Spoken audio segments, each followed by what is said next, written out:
Writers, hello, this is Carter, and welcome to this episode of Making It Up, the conversation series, the podcast, the whatever you want to call it. I'm just talking to other authors. We're just talking about writing. We're talking about books. We're talking about failure and success.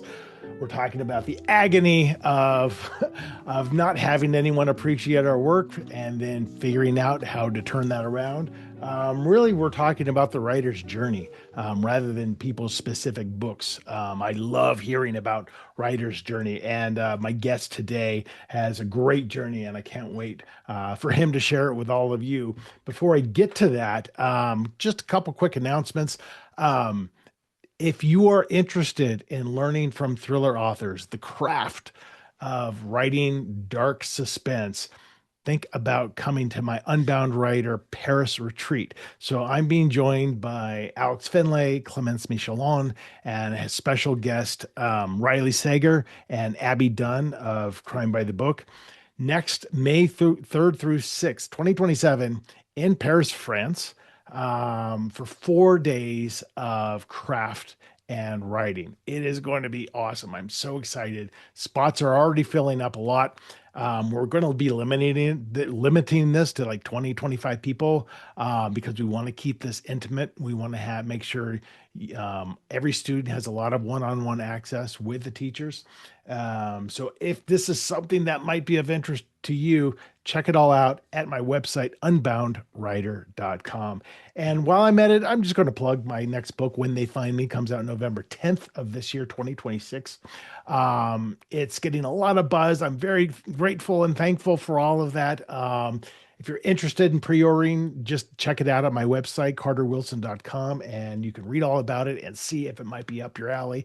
And there are plenty of links to order it from whatever store you want to order it from. All right, so today on the show, I had Eriq La Salle. So, Eriq La Salle is best known to worldwide television audiences for his award-winning portrayal of Dr. Peter Benton on the medical drama ER. Oh my God, was I into ER? That was my sweet spot. I mean, obviously, first massive medical drama on TV, and I was into it.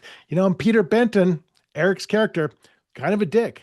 He was kind of the mean guy, and he was so well played by Eriq.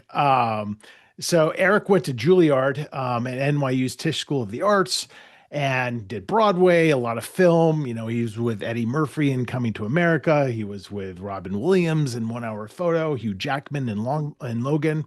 And he kept acting, but he kind of transitioned over to directing for HBO, Showtime, Netflix, Prime, some of the major networks. And then he worked with the Dick Wolf Entertainment team, so he became an executive producer and director on Chicago PD. Lots of directed lots of episodes of Law and Order SVU, Organized Crime. So he did all those things. He still does all those things.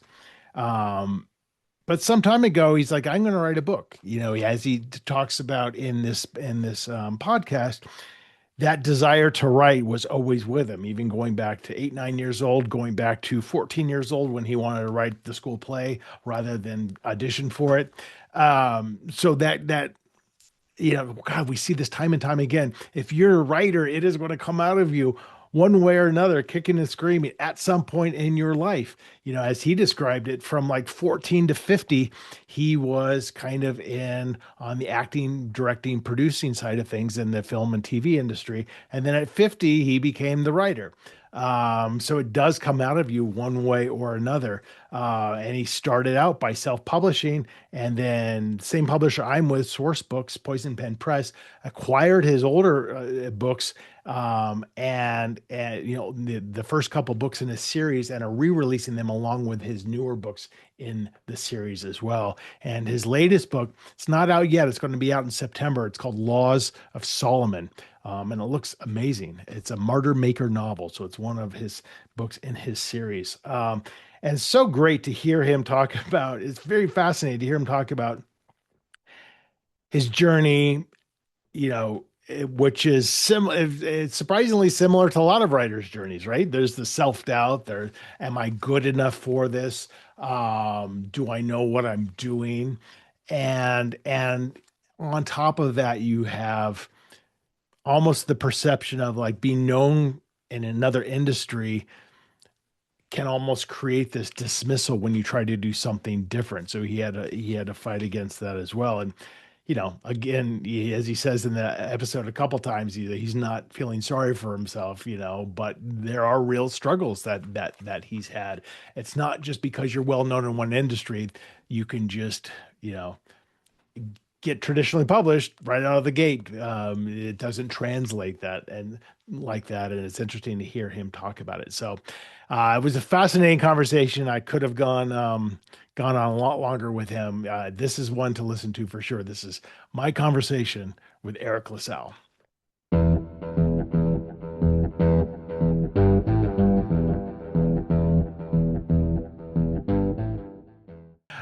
Yeah, I saw you at Thriller Fest. I didn't get a chance to say hi. Felt like there was a buzz of people constantly behind you. Was that your first Thriller Fest? No, I did one probably 11, 12 years ago. Oh wow, Yeah, but that was it. So this was my second one. So yeah, so it was cool. that was before you were published. Well, I was self-published at the time. Okay, Yeah, so I was self-published and then we re-released them published about 4 or 5 years ago. Um, okay. so yeah, so it was at the Hyatt Hotel. So it was pretty cool. Yeah, that Hyatt I think is now gone. I think that was a victim of COVID. Yeah. Um, but so this time around at Thriller Fest, did you feel like what were you looking to get out of it? Well, I mean, look, the whole writing world is community. You know what It I mean? is. Always trying to, you're always trying to find your tribe, expand your tribe. Right. And so, and again, I wanted to go as a now fully published author and, getting ready to release the next book in September. So there's certain people you want to meet. I got to meet John Sanford, Yeah. who I had met at the beginning of my writing journey, and he had actually sort of had some not influence. I did one of his books. I starred in one of his books for a television movie and produced it and fell in love with the whole thriller concept. And so that's kind of when I started writing Oh, thriller. got it. So, just to be able to go up to him and, share that with Right. him. No Uh, worries. yeah. So, it had that and just being able to run into some friends I've made in the writing community. Greg Hurwitz is on the Right. board, and so Greg had said I should come. So it had multi-purpose. Yeah. Yeah, for sure. And it's great that you mentioned community because I think, as I work with a lot of writers, a lot of them don't quite understand how important that is and how, going to something like a conference 20 years later can pay off these massive dividends because you do have your community of people to reach out to. But it's got to be a little bit different, I think, for somebody like you who's coming in with a degree of celebrity that no author has, is celebrity in another sense, not necessarily directly in writing, at least not 12 years ago. Um, so it's probably, those of us who went to Thriller Fest before we were published we're all standing with drinks in our hands, hoping we could talk to somebody, but it was probably easier Yeah. for you to make inroads.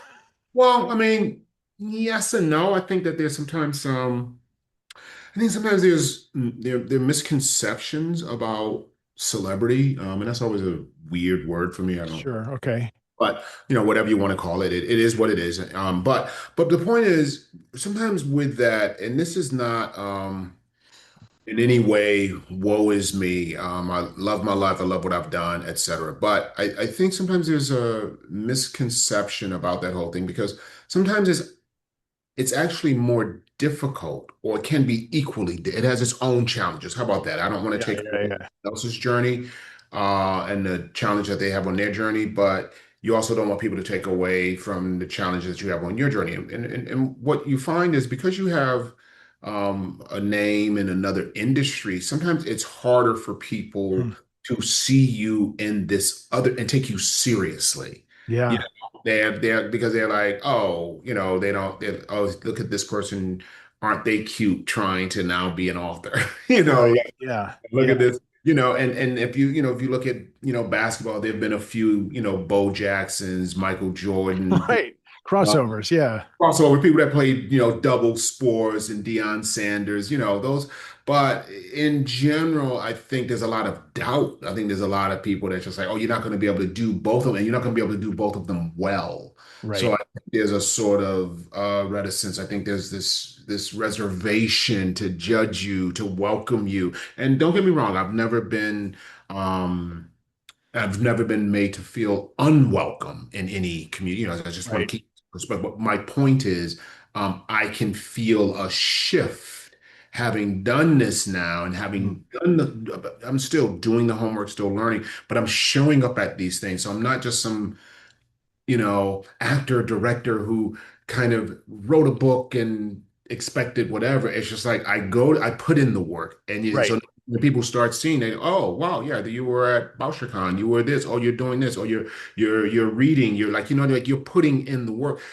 And oh wow, I'm beginning to hear about the writing, and I actually hear it's good writing as of, Right. what I mean? So, but it takes time. It takes time. So this Right. all sort of came together, and it's still coming together, but big difference from 12 years ago to now. And even 12 years ago, it felt more sort of like it felt like I was being viewed more as a novelty kind of Sure. act. Look, that was my first book, so it Right. is, you know what I mean?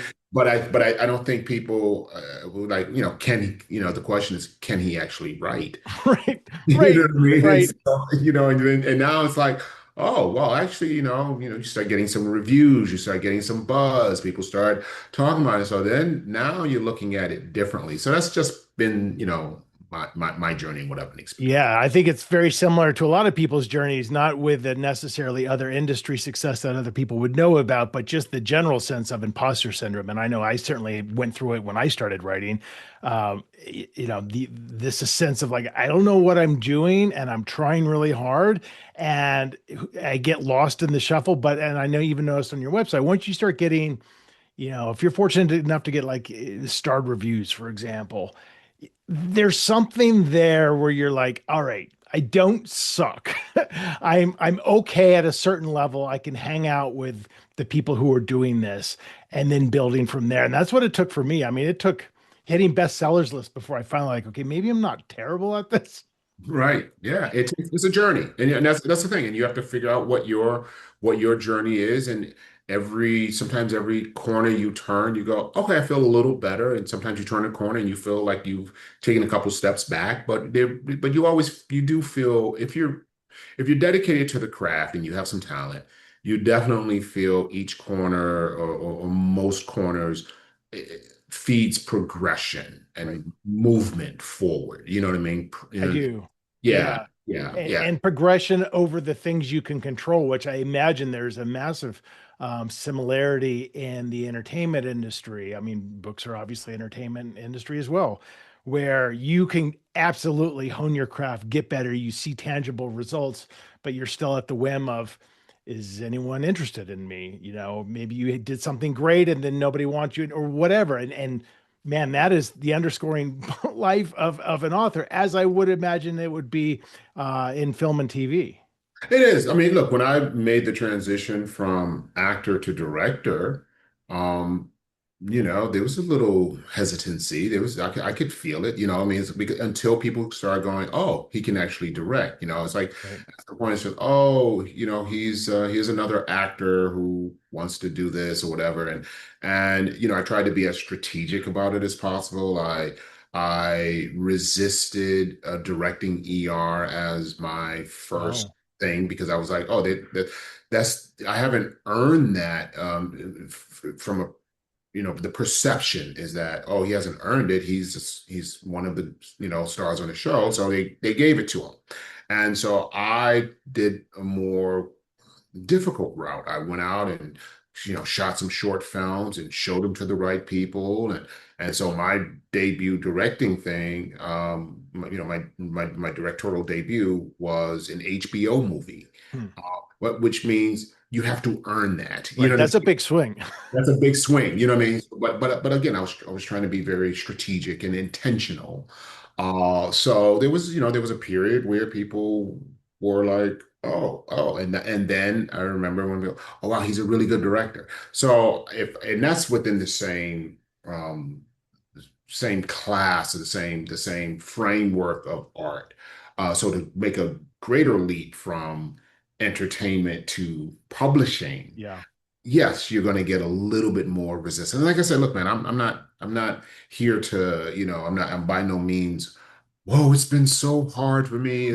No, I'm not saying that. I'm just simply saying everyone has their challenges, however they get there. And Yeah. it's us to just keep striving to get there. And this has been my journey, And that intentionality to kind of wait and not take a directing credit when you felt you weren't earning it yet is pretty profound and probably not something most people would do. I'm just talking out of my ass here, but I'm guessing. Um, but there is something to be said, and this totally correlates with publishing is like, hey, this might be your only shot. So don't do it before you're ready. And I'm curious with self-publishing your first novel. And I have many opinions about self-publishing. I think it's great. And a lot of people can be very successful with it. I also know people who've self-published, and I'm like, man, you weren't ready yet. And now it's out there. right, right. What was your feeling about doing that? Well, again, that comes with its own stigma because, look, we did the full rounds of sending it to every Yeah. publisher and being rejected multiple times. Same thing that, Oh, that yeah. you're not I know it quite well. yeah, everyone. And so, I did that, but now I was like, well, I believe in it and I'm not going to let it die. So I started exploring, self-publishing and publishing. And then, then there's the stigma again, which is, oh, that's cute. He's not a real writer. Right. He's a Right. self-publisher. And look, there's no regulation on self-publishing, and Of course not. but on the flip side, I'm not impressed with a lot of mainstream published books. You know what I Right. mean? You're like, Right. really? Yeah. Like this is, or this book is a New York Times bestseller. Like, you know what I mean? So, Right.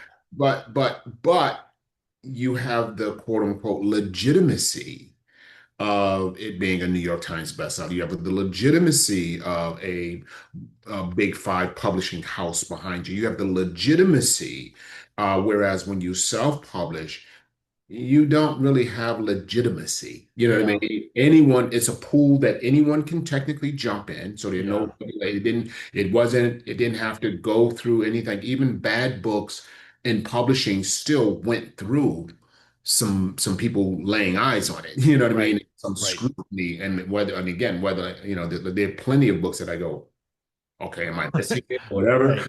But Right. it still went through a certain process. Whereas you go as a self-published author,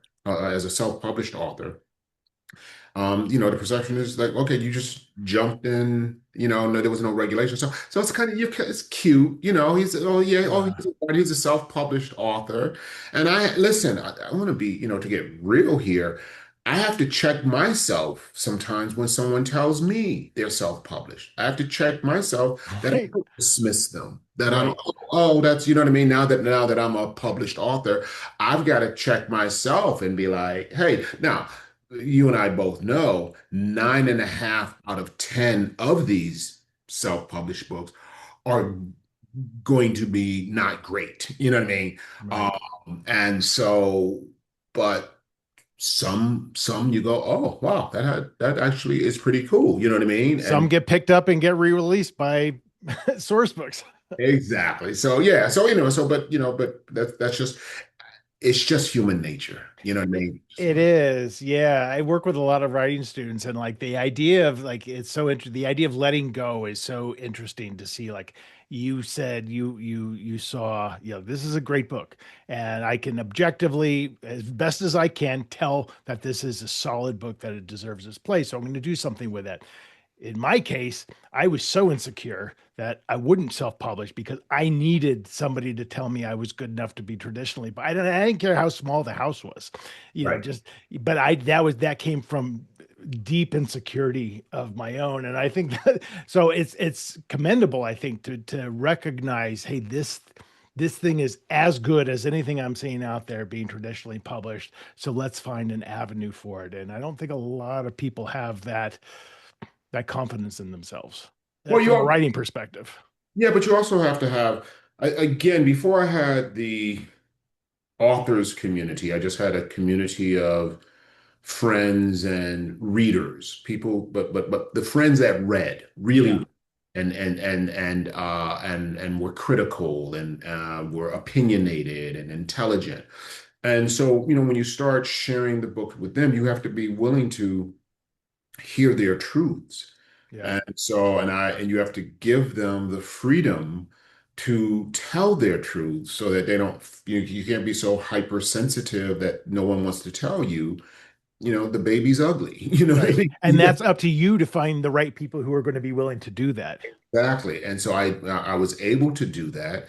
And they were the ones that said, look, I read a lot.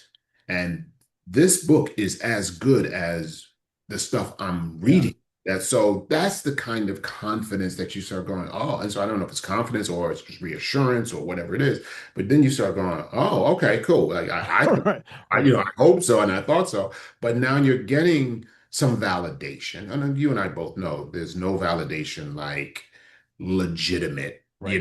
yeah, of course, that's the goal. But that's all I had back then. Right. And Right. that's when I said, well, screw it. I'm gonna self-publish and I'm like the second one. Well, the great thing about writing a series is you feel once one book in the series hits, there's always a chance of people going back and discovering Right. uh, the series. So after that, I wrote the second book. I was like, oh yeah, the second book is going to be the one that's going to did the same thing, shopped it around, got Right. rejected, Right. and Totally. said, oh, I'm going to self-publish this one again, Yeah. Yeah. and I did, Yeah. Yeah. Yeah. and so by the time the third book, I had a different agent, and my agent was like, "You're not self-publishing again. These books are too good to Yeah. be published." And then we found, and Source Books did an amazing job of saying, "Okay, we want your third book, and as a benefit, as a bonus, we're going to go back and republish your Yeah. first two self-published books." So it's the best of both worlds, which Yeah. I I mean, so that was pretty cool. that's one of the toughest situations to be in, because I see it a lot, is somebody who's unpublished mid-series or self-published mid-series asking a traditional publisher to pick up book three or book four, because they really only want to do that if they want to have attachment to the entire series, because otherwise they're a little bit orphaned with it. And kudos to Sourcebook and kudos to you for them recognizing kind of the quality of the books and saying, yeah, let's play with all of these. And I've been with them now for 8 books, I think. Okay. And yeah, Mandy I've worked with for years and years. And I've been with other publishers too, so I can see the difference. Like, they're tremendous. Oh, They but they've do a also, lot for you. yeah, but they've grown. They've grown Oh, tremendously. I mean, massively. Yeah. I've been with them for about 3 to 4 years, and now they're one of the top five. I mean, they've grown. And you're like, I know. Yeah. okay, so they I have was with them before there was even a Poison Pen Press. I think I joined them in like 2017, and wow, just they're like, yeah, we're thinking about kind of getting more into like suspense and mystery and thrillers. I'm like, great. And now, yeah, like to your point, Frida McFadden, it's like yeah, all these big names, and it's been tremendous for my success as well, because what they do is they're willing. I don't want to talk too much out of turn, but they're absolutely willing to let you be mid-list and develop your career. And not just be like, yeah, we hope that would sell more and it didn't, so we're done with you, which there are publishers like that for sure. absolutely, absolutely, yeah. So I think there's the nurturing of an artist. I Yeah. mean, Yeah. looking at like some of the great things, like even if you look at like a great show like Seinfeld, Right. Seinfeld back in the day I was was going to be canceled. it was going to be canceled. It was just Yeah. considered so-so, but you had someone who said, no, no, Brandon Tartikoff said, no, we're gonna Yeah. we're going to give this thing a try, and we're going to support it. And you allow yourself to go right now. And we're obviously in a society where it's even more prevalent. It's just like you got to produce, or It's the attention deficit disorder of the you're country. you're done. You had your Right, right. you didn't sell 50,000 books, 100,000 books, or whatever. You're done. You know what Yeah, I mean? yeah.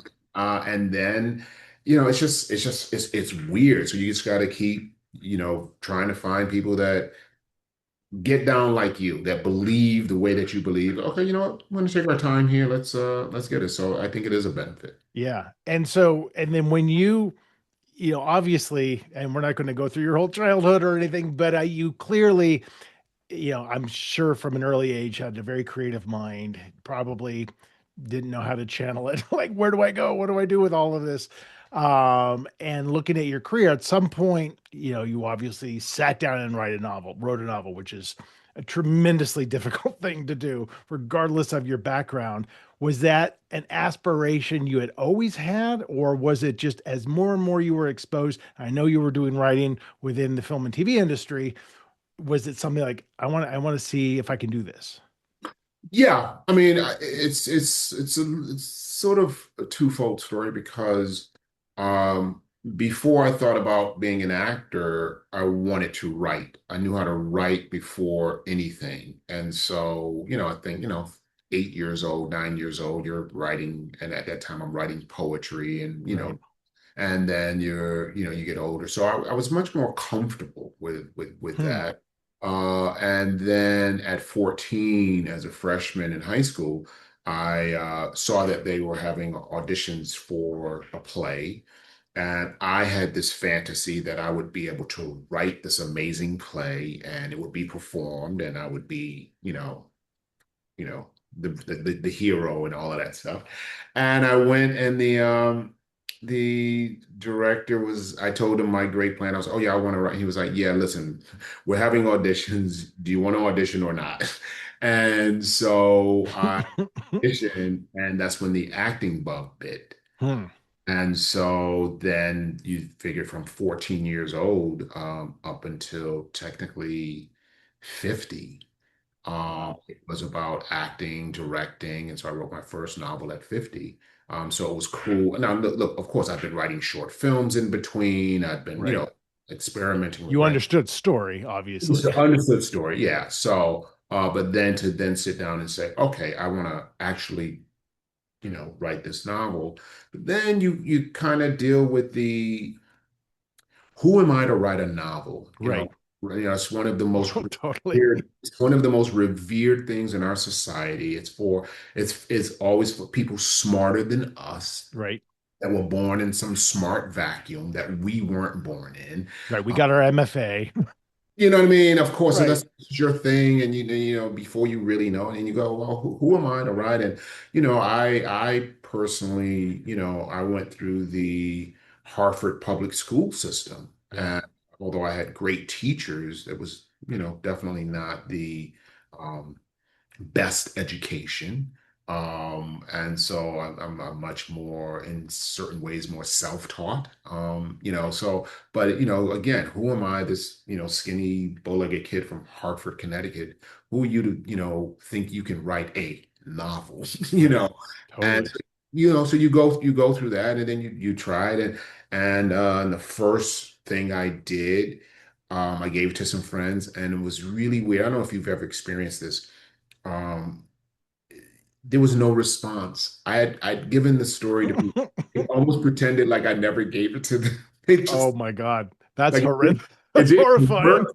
And and as an author, look, when you send your stuff out, you stop breathing until you Right. see that. Silence is worse than negative feedback. Silence is, and so there were a few people that like I never, and I would see them or I would talk to them, and they were like, "Oh my God, I'm going to the game tonight," and all I'm thinking, and Right. so and so I It's clearly like telling someone you love them and not hearing it back. You're like, did you hear what I said? you hear what I just said, So look, the first, my first attempt obviously didn't go as I hoped, but in the true fashion of authors.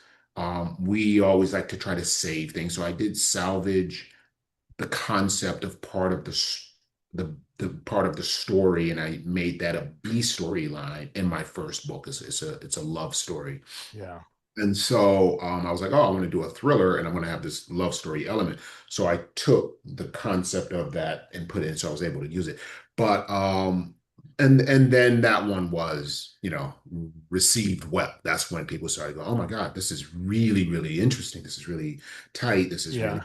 cool, great characters, really good writing. So that's when, so it took, But the interesting thing is, I love looking at the psychology of writing and that period, that in between of I tried it, I failed, and I did it again. That's where most people stop, or a lot of people stop, because there's like, I don't like that feeling so much that I'm never going to do this again. And the thing is, it's that feeling that has to drive you a certain way. You're like, you have to be vulnerable enough to say, okay, maybe I'm not good enough. How do I get better? How do I study? How do I write more? Because sometimes it's just, you got to write a lot of words just to get better. There's no way around it. and sometimes you have to have what's considered, I mean, I use these words lightly because I think that there's great success in lessons, but you have to use the quote unquote perceived failure, Yeah. and analyze it. Like what about it didn't work? And then again, obviously that's why getting feedback is so important because it does give you some kind of guidance. I didn't really have the fact that people weren't responding to Right. it. It's still data. It's just not that helpful. Right. So I had to figure it out, but then I got a more organic story. I got because that story was a little bit out there. And then I was just inspired and said, okay, cool. I'm gonna Yeah. run this and I'm gonna try it again because I think there's the innate storyteller. And so everything that I do between directing, acting, producing, being an author, it's all storytelling. 100%. And that's the one thing, that's the one piece of confidence that I've always had clarity on.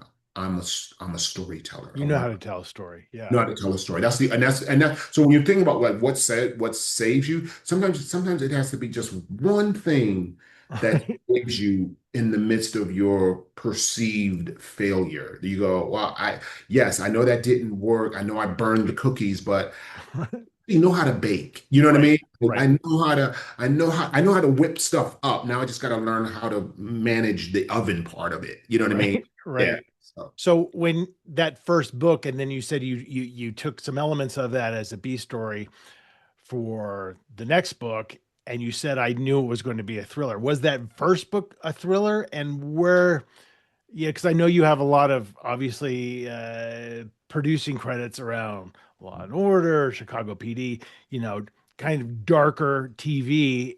Where did that idea of like dipping into thrillers come from? it was a it was a thriller, but not a procedural. Got it. So it was dark, and it was a dark love story, and it has some interesting qualities to it. Um, when that didn't quite work, I was able to, like I say, take the heart of the love story and put it into a procedural thriller as a Yeah. B storyline. So that's kind of how it was salvaged. It's interesting. Yeah, and procedurals, I don't write procedurals because I think they're really difficult. They're highly structured. You really have to know your stuff. Is it something where I've got the general idea for a story and I'm just going to make it up as I go along, or I've got to outline the hell out of this thing. Oh, no, no, no. I'm the former, not the So am latter. I. I wish I was Me organized. too.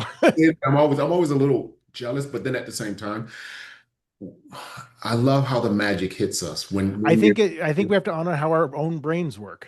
yeah. And so I don't know where I'm going.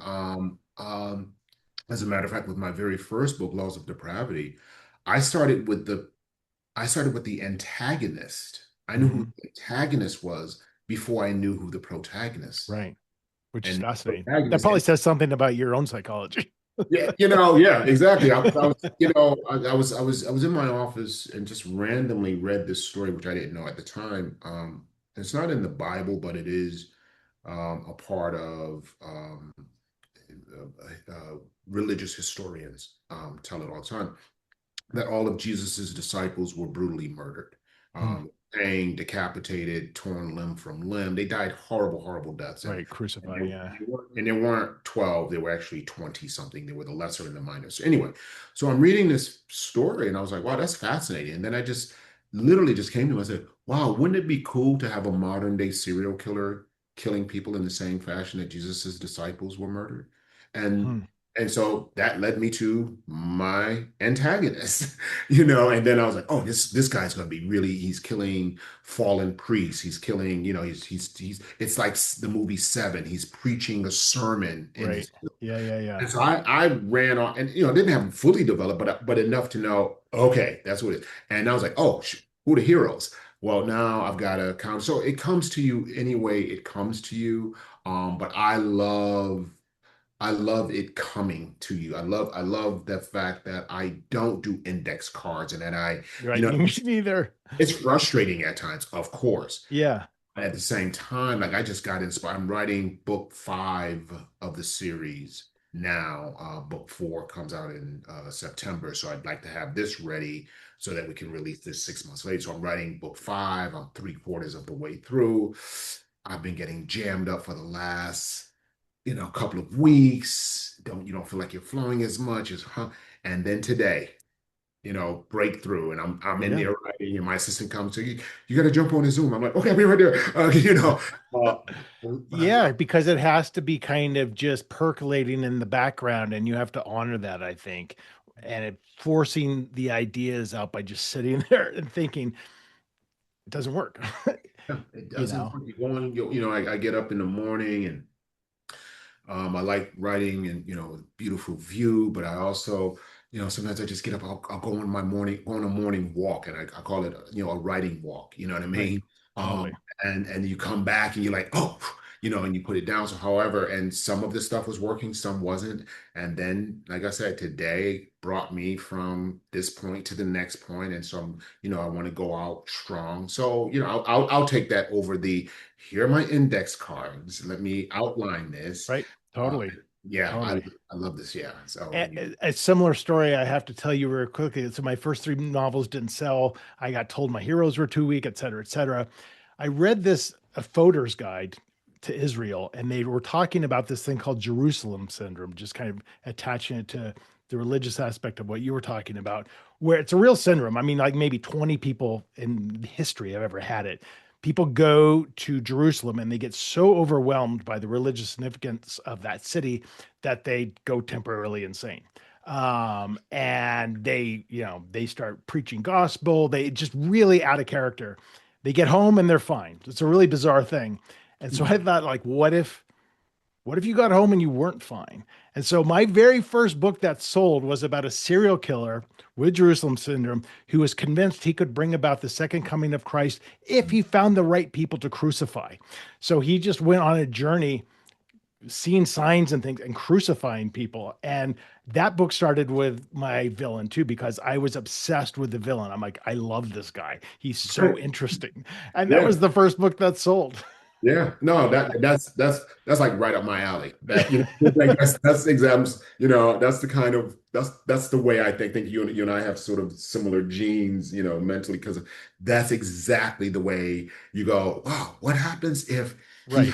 hasn't stopped? What happens if the syndrome hasn't stopped and he comes back? And now let's take it to this next. And so yeah, and that's yeah. We arrived. That was my first book. That was your third book or your fourth book, but we arrived this pretty very very much Totally. we arrived on the Totally. same train. We might have been in different compartments, but we arrived on the same train. And I think all authors are, all novelists are these what if kind of people.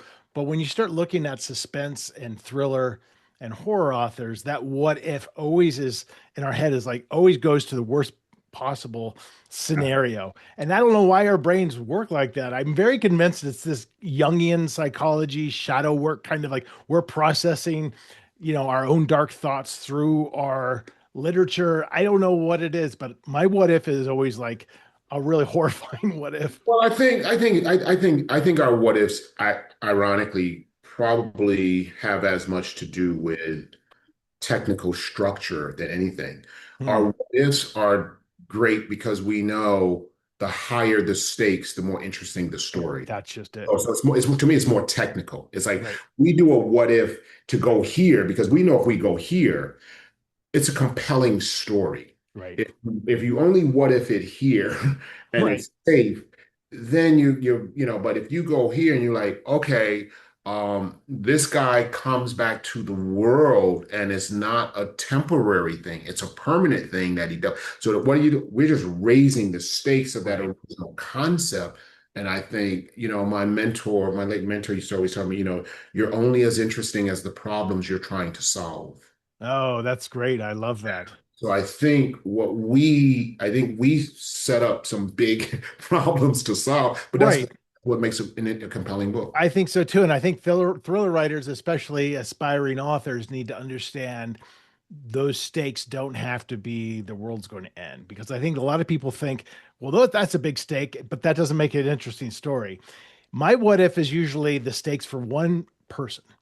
But if they're interesting enough and you connect enough with that character, they become your stakes. And that then it becomes a character study. And that is harder to do, I think, but I think it's to me, it's more interesting than there's going to be a dirty bomb that goes off in New York and millions of people are going to die. That can be interesting too. Well, it's Uh, personal. It's the more you're invested in character, like, The Godfather is my favorite film of all time. 100%. And, Yeah. and so you look at all of the um more global, the bigger external stuff that he's doing, that Michael Corleone starts doing. It's horrible. He does this, he does that, he kills his sister's husband, he does horrible things.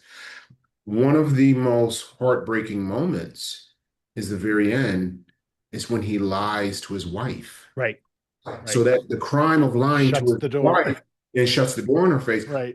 the crime of lying to the wife becomes as if not more tragic than the killings. Right. Because you can relate to her POV there.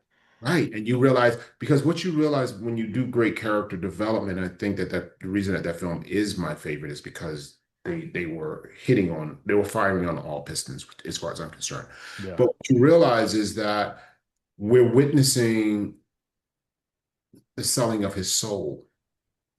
And Yeah. so like, killing is bad, you know what I mean? That's horrible, but that's much more external, that's in your face, whatever.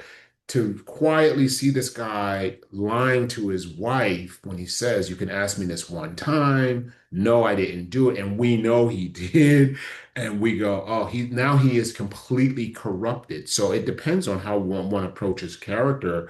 So it doesn't have to be this big global thing. Right. It is, macro versus micro, micro versus macro. It is something that we care about him. We're rooting for him he is our hero or our anti-hero, however you Right. look at it.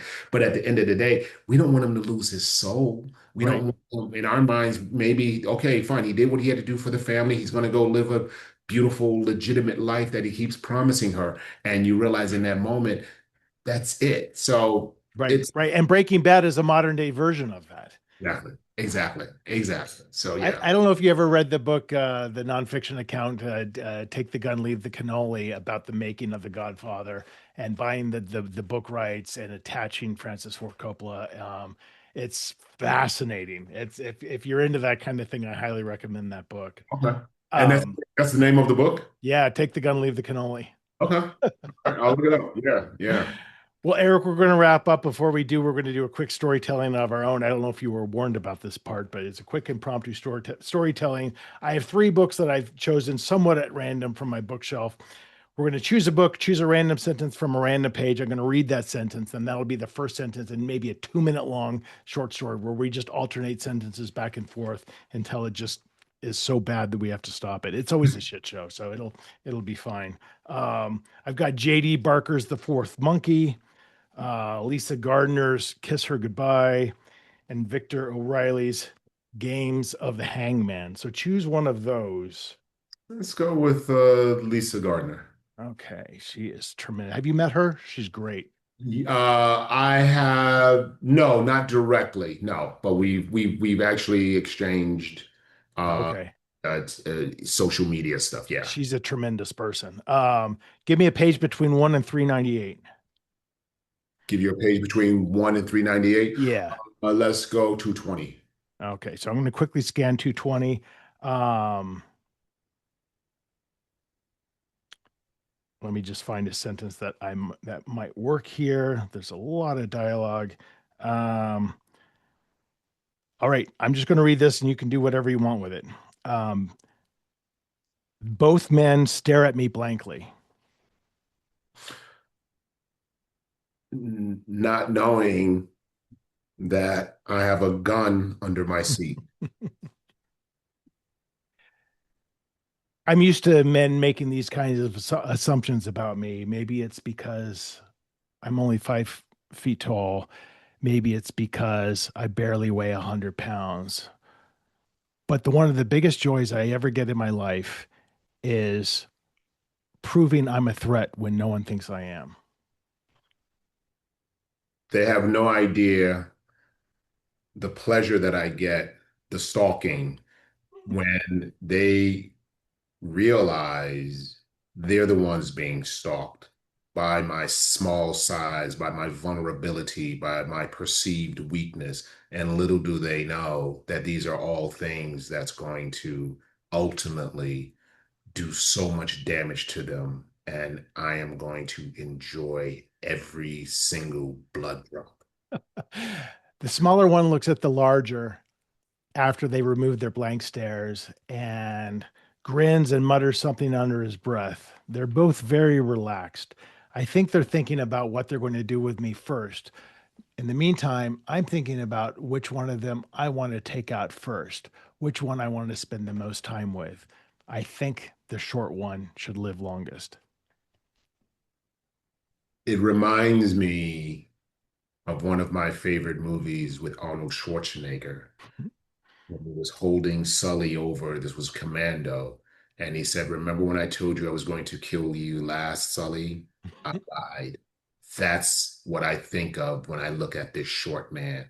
I want to tell him, I want to give him some hope, only to take it away from him in the most beautifully violent way. Oh, I think we call it there. That was great. Does that bring you flashbacks to? I'm sure you took, acting classes, improv, yes, and Yeah, yeah. That's it's because hard with writing. no, but when you're great. So it's like now we're just playing tennis. I'm like, oh, he's setting me up. You know what I mean? So I'm trying to do the same with you. But So, isn't it great? Because can't you just picture it? Like oh I yeah, see her and I see the two guys, and I'm yeah, like, the confidence. It's fantastic. yeah. Yeah, I hope she doesn't sue us. Hopefully, I don't. She's not that kind of person. Well, what a pleasure to meet you. Hopefully, I'll see you at next year's Thriller Fest. Congrats on the upcoming launch with Source Books, and yeah, I hope to meet you in person, Eriq. Definitely, we will meet. We'll see each other around the campfire at some point. This was awesome. So Oh, thank great. Thanks, you. brother. Take care. All right, take care. Enjoy. Bye. All right, that is it. That is my conversation with Eriq La Salle. We went a little dark on that storytelling. That woman was going to kick some serious ass. Beyond that, I think she was going to actually do some permanent damage, perhaps some fatal damage. So, man, we had a little bit of a mind meld there. I loved it.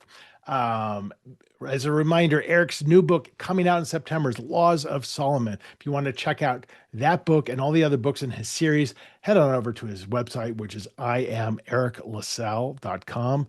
Eriq is Eriq, if you didn't already know that. And if you're interested in my new book, I hope you are. Check it out at carterwilson.com. And if you're thinking about pulling the trigger on heading to our Unbound Writer retreat in Paris, France, you can read all about that at unboundwriter.com. And I would recommend not hesitating too long because after day one, we were basically half booked. After our first announcement on the first day, about half of the retreat filled up.